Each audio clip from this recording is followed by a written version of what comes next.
And for a closer look at the Republican convention and what to expect, I'm joined by Clifford Young. He's the president of Ipsos Public Affairs in the United States. Thank you so much for joining us. Well, thank you.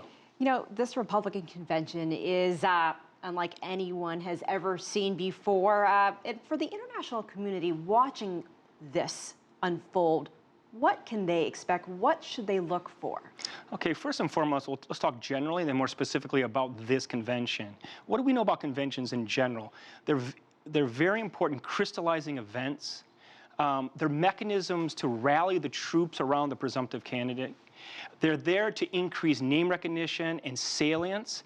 And indeed, historically, we know that they have a positive effect on the candidate, between 3 and 5 points in the polls. Well, now, what about Trump specifically? This is especially important in this convention, and the question is why? Because there's an enthusiasm gap in the Republican base. If you compare the numbers today with the numbers when Romney was running in 2012, there's a 10-point gap. So key for Trump right now is to minimize that gap, that deficit, to build credibility with the base, and the convention is set up in such a way so that he can do that.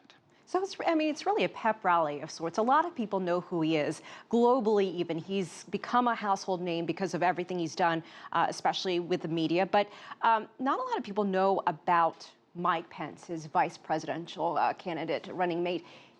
What do we need to know about him? Is this a way for people to get to know him better? Yeah, exactly. Going back to my initial point about building credibility, first and foremost, he was weak with the conservative base. Many see him as a liberal in disguise, right? A wolf in sheep's clothing in some ways. And so the Pence selection was done to reassure the conservative side, or the conservative wing of the party. That, in addition to other sort of initiatives, when you look at the convention, are there to reinforce his credibility. We're also going to hear from, as we heard Nathan say, his wife, Melania. We really haven't seen a lot of her. She's made very few public appearances, but she has the headline speech tonight. What can she do to get people around the United States and around the world to get others to know more about their family? I mean, is this a way to humanize him, as Nathan mentioned? That's exactly the point. So first and foremost, building credibility through the selection of Mike Pence. With conservatives. Second, to sort of break that sort of notion the Trump, the caricature, right? Trump is a businessman. He's a family man. His family and his business partners are interspersed throughout the 3.5 days, and including his wife, obviously. And they're there to humanize him, to make him more familiar, to make him more proximate to people. You know, for months there was talk of a brokered convention. We really haven't heard much about that now, with Trump now the presumptive nominee.